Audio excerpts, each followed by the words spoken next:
Senhor presidente, senhores deputados, senhoras deputadas, público que nos acompanha em todo o país.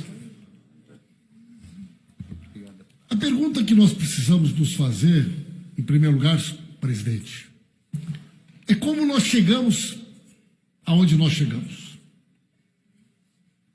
Como um país que crescia, gerava emprego, deputado Elvino, respeitado no mundo inteiro, promovendo a inclusão, transformando a vida de milhões, hoje se tornou um sinônimo de vergonha internacional, um país mergulhado num caos institucional, numa crise sanitária, numa crise econômica, numa crise política.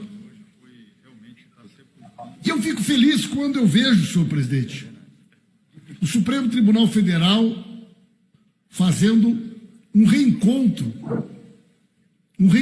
com a sua função fundamental de guarda da Constituição, de defesa do Estado Democrático de Direito.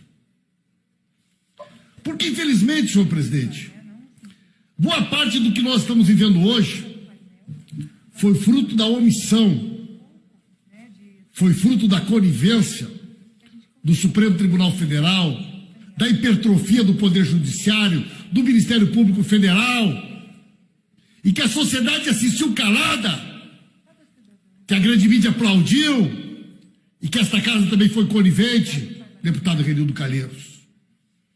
Quando a Constituição foi rasgada, e uma mulher honesta como Dilma Rousseff foi caçada nesta casa, numa Assembleia presidida por Eduardo Cunha, o Supremo Tribunal Federal se calou, a grande mídia aplaudiu, o grande empresariado aplaudiu, e muitos que estão aí hoje fizeram coro, sabendo que aquilo era uma violência contra a Constituição e contra o Estado Democrático de Direito.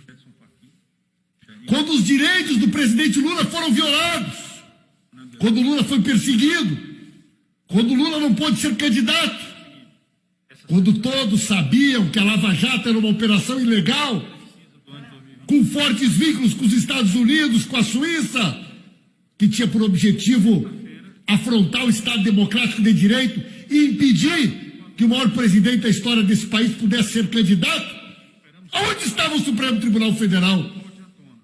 Aonde estava o TRF4, que se transformou num tribunal de convalidação das decisões ilegais do Sérgio Moro e do doutor Dallagnol? Aonde estava o ministro Félix Fischer, relator do STJ? Aonde estava o ministro Fachin? Onde estava a República de Curitiba? Sabedora de todas as violações, de todas as violências contra a Constituição?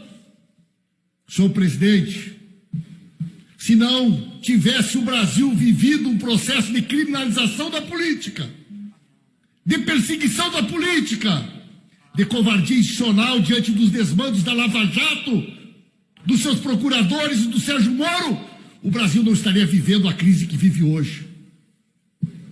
Bolsonaro é filho legítimo desta cruza perversa da Lava Jato com a Rede Globo, com a grande mídia.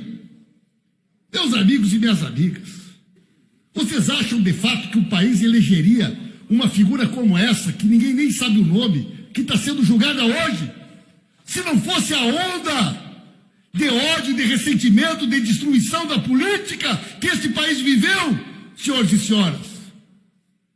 Vocês acham que, de fato, este parlamento, que já teve aqui nomes como Ulisses Guimarães, Mário Covas e tantos outros, elegeria figuras que não têm nenhuma história, com fortes vínculos com aquilo que de pior, a escória das relações subterrâneas?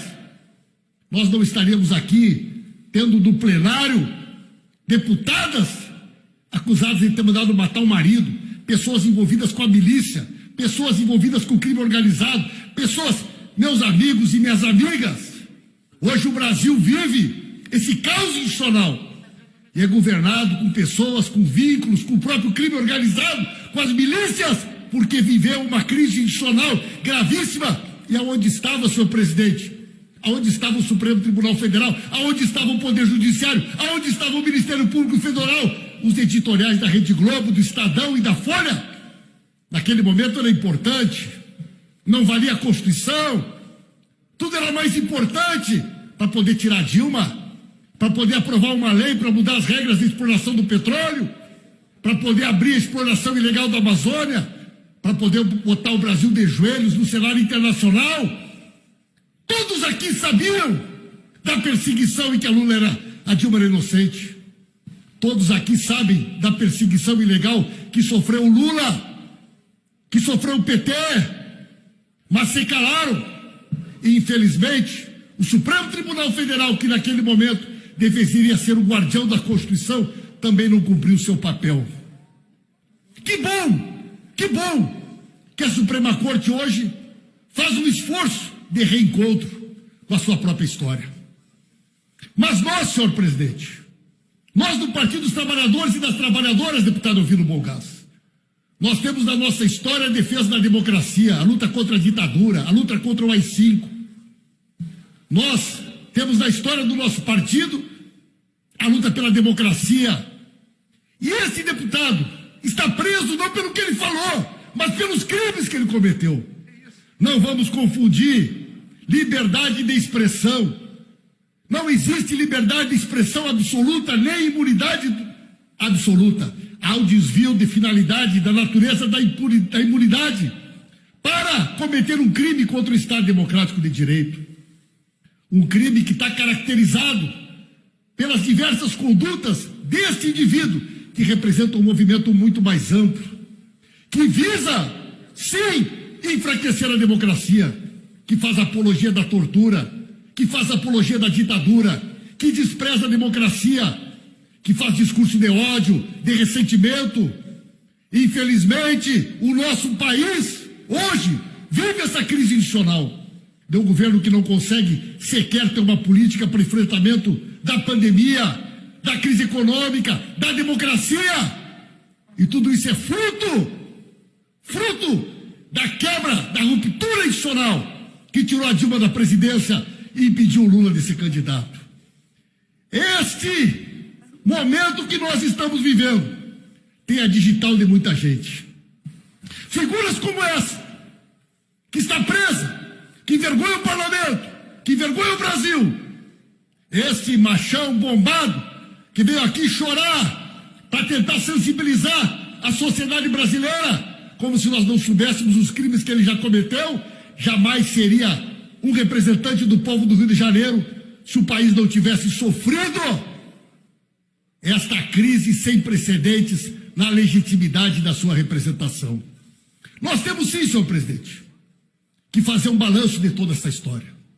Nós precisamos sim, senhor presidente, fazer um balanço, um resgate de tudo o que aconteceu, para que o povo brasileiro possa novamente ter uma noção clara de que projeto de futuro nós queremos construir.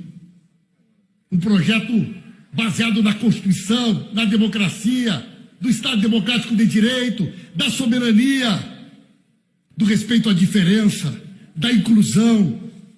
Um país que seja capaz de dividir a sua riqueza, que tenha um olhar para aqueles que mais precisam. Um país que tenha o combate à fome como uma prioridade.